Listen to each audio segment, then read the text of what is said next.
Hello everyone and welcome back into this new video of Minecraft. It's been quite a while. I went ahead and finished up the sorting system as well as implementing a couple of changes. So as you can see here, I instead of having 4 divided modules, I basically clumped together the two middle ones, all because I have a vision for the decoration of the room, and therefore I had to adjust it a little bit. It wasn't symmetric, so I chose to do that instead. I also went ahead and dug out this little tunnel that is going to bring us back home, as well as finishing up the sorting system for the iron farm. This way we won't have any more issues with with sorting, with items overflowing. Over here, this is a nifty addition I've made. So basically this is the very same concept as I did previously, but for these is for the poppies. So basically,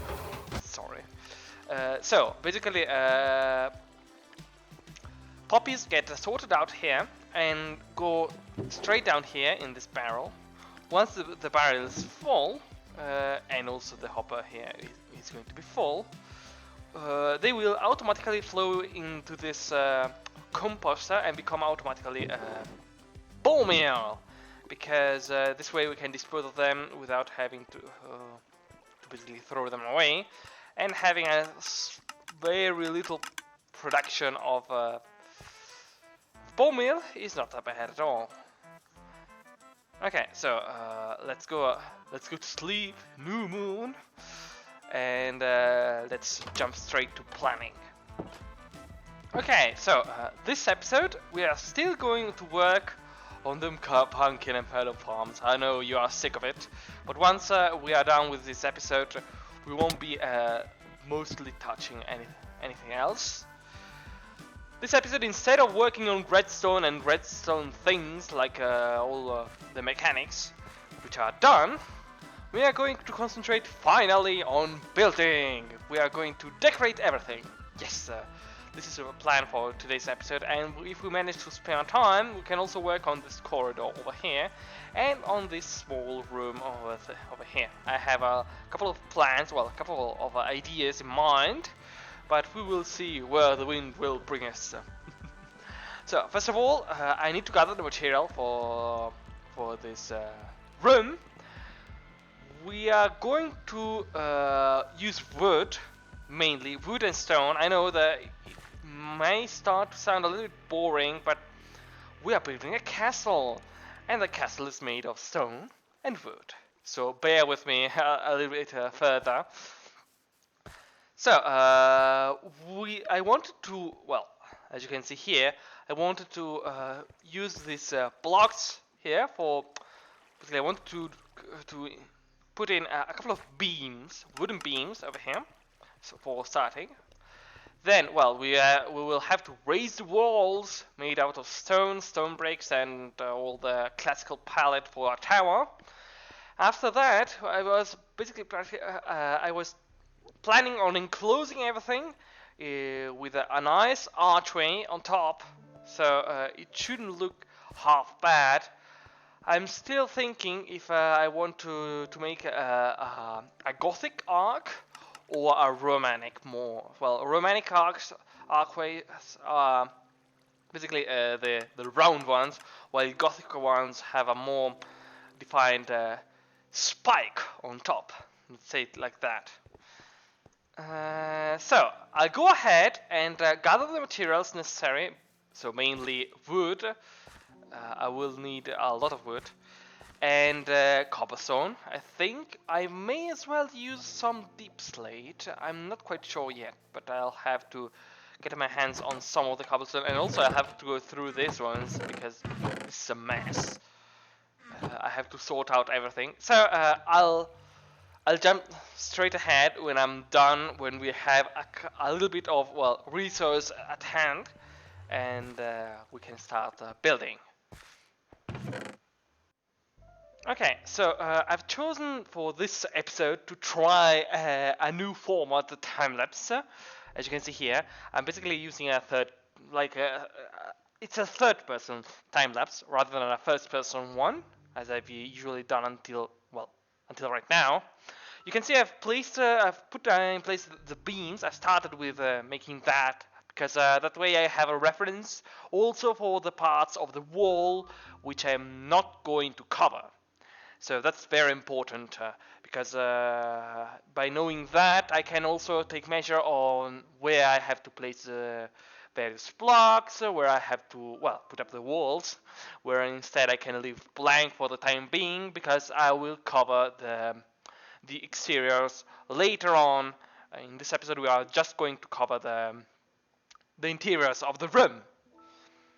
So after putting up the beams, we then proceed on to replacing the dirt in the walls that we have and adding in a little bit of stone. I've preferred adding a stone palette on the downside of the wall, while the further up we go, I wanted to switch more over to bricks. And it is clear on the wall on the back where the passageway towards the iron farm is. As you can see, it now it features many different variations of the stony blocks. But now we have to switch on, focus more on said wall, because we are going to insert the archways that will then go to make the roof of the whole room. Okay, so here you can see me designing the archway. The archway is very important as a piece for the building itself because I'm going to use it as a reference for the shape of the whole ceiling of the room. So getting it right, it was fundamentally important, and you can see that I tried putting it down, tear it up because I didn't like it, and then once I finally got a design that worked for me, I just laid it down and mirrored it onto the other side of the room. Next, I've chosen to skip ahead, and rather than showing you me building the wall in front of the storage, which is just a simple wall, we are going to work directly on the other wall with the archway on top. This is because I wanted to insert some windows on this wall. So you can see me replacing the dirt on the bottom side with stone, and then coming up to the bottommost layer of the windows with andesite, and then building up the two semicircular windows, and lastly the cross window in the center, and completing everything with the archway on top. Okay, so now you can see me starting to work on the middle section of the ceiling, well, at least on one half of the middle section. I've basically jumped a little bit ahead and inserted the two remaining, missing beams on the wall in front of the mechanism, as well as raising the wall on top of the storage mechanism, so that everything could match, and then I can quietly have an even base on which I can work with. You can see that I've chosen to go with an oak wood palette. Since we already used the spruce for the archways, it would be boring to the eye having the same color of the wood. And also midway through, I also snuck in a strip of cobblestone just to render everything a little bit more exciting to see, let's say. And you can see that I'm going with this archway, another one, I know, but this gives sense of shape, having this, let's say, I don't know how to call it, but it's like a spherical ambience, let's say, or a spherical section. You can see that it molds very nicely with from the flat wall to the perpendicular, let's say, archways pieces. you can see that everything molds together well and it gives this nice bubble effect. I'll call it like that. Next up, I'll just skip ahead onto the floor because well, after designing, let's say the central section, it is simply a matter of me mirroring everything onto the other side and adapting the middle section design to, well, the smaller sections. Here, now you should be able to see me working, well, on a side section. I have nearby the central section for comparison. You can see it's just the two most external blocks of the mid section squashed together. So it's very easy and adaptable as a solution. Okay, now it comes, well, a very interesting part of the build, at least to me, which is the floor of the whole room. I love building floors. Let's start with that. So first of all, we have to clear out the space. So I've dug out the, well, permanent space for the crafting table and stone cutter on the furthest end of the room. And after that, I started first of all by jotting down the border. So I chosen to border the whole floor with this mixture of red blocks, granite, polished granite, terracotta, and bricks. They all match well together. After which I filled in the midsection of the whole floor, which is going to serve as a basement, as a base block for something else. Suspense. After which we basically just start plopping down log. I've chosen birch. It might look very unsightly at the moment, but after I'm done stripping it, it is a very beautiful view. I like this design a lot. It was taught me by another player in Minecraft, so I've learned something from Minecraft. I lovingly call this floor design threaded because well, it's like a needle when you thread the needle underneath the cloth and goes up and down and up and down. But it resembles much wicker baskets, you know, the one made of wood, all that goes up and down. That one. It's very similar. This was one of the few times in Minecraft that I've actually used birch wood. I must admit, I don't use it very much. Well, we are now nearing the end, and as candy on the top, let's strip all the wood clean and see all that beautiful wood flooring. Oh, you're back. Welcome. Hey, I'm just in the process of getting the last finishing touches. Wait a second.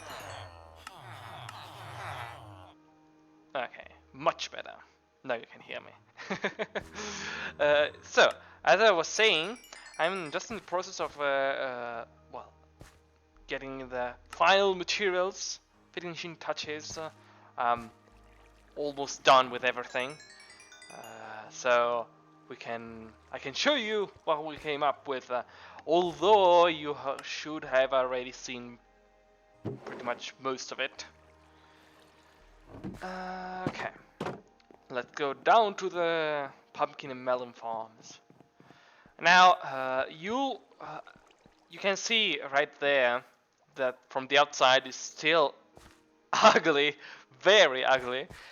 But I concentrated myself on the insides instead. And voila! What do you think?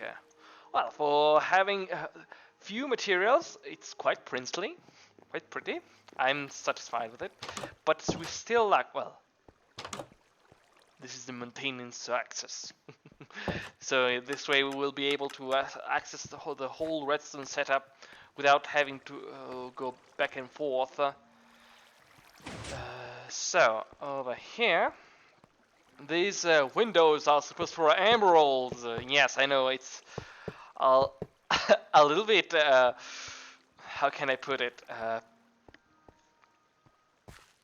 Exaggerated. Yes, it's not the prettiest of blocks, but it's my block. Well, our block. right now, because this stands to signify that here be emeralds. And if you are wondering why this patch of stone bricks here in the middle is, it's for amber. This is the finished product. Well, almost finished. We still have to fill in these spots. And what for? What are these for? If you don't remember or haven't watched the previous parts, shame on you, because I'm certain that I've already said what these locally are for. This will be for villagers. In particular, farmers. We are going to have a boatload of farmers here because, well, that's the way we get our emeralds.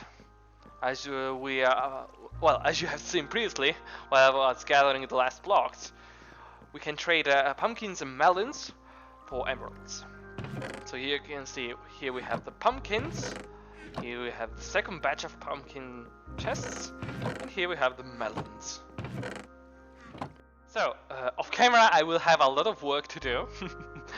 This is because I plan on filling the lucky with villagers off camera.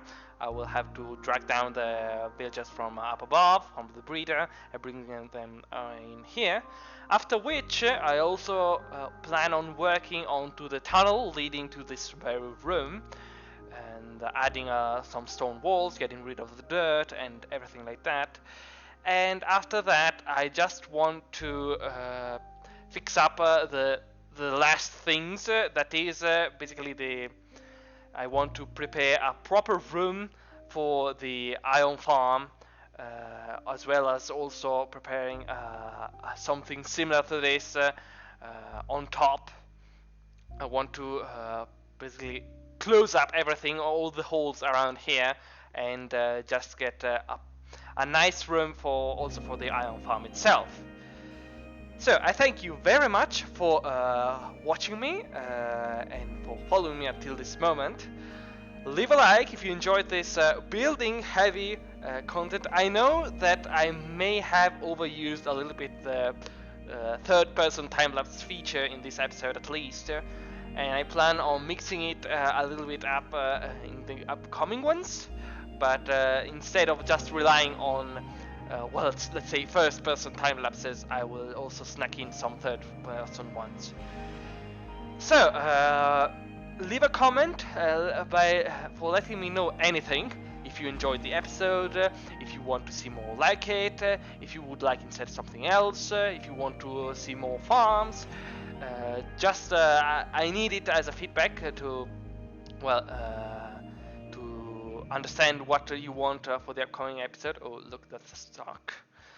And also subscribe to both my channel and my socials if you would like to get updates on what I'm doing or whenever I publish a video. Thank you once more, and I will wait for you in the next episode. Bye bye!